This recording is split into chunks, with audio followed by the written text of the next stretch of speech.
ঠান্ডার দিন মুখটুকু চচ্চড়া নাকি গেছে, মেরিলও দেওয়া নাকি। দেখো না মেরিল দেন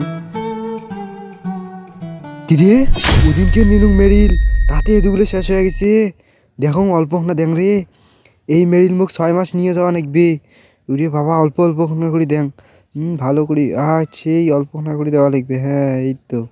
ইস, আজকে কি ঠান্ডা পড়ছে, কোনোটা বের হওয়া যায় না। বন্ধু কেমন আছিস? এই তো ভালো আছি, ভালো আছিস? হ্যাঁ ভালো আছি। আজকে কি ঠান্ডা পড়ছে বন্ধু। আরে বন্ধু বাড়িতে মেরিলটা ছাড়িস, তোর থেকে কি মেরিল আছে? আছে তো রে। দে তো অল্প না, দে তো। এই যে তিব্বত মেরিল। আচ্ছা দে, অল্প না দে। বন্ধু তোর মেরিলের এনে সেই সেন। রাখ, অল্প না নিছুন কিন্তু। হ্যাঁ অল্প না নিছুন কিন্তু।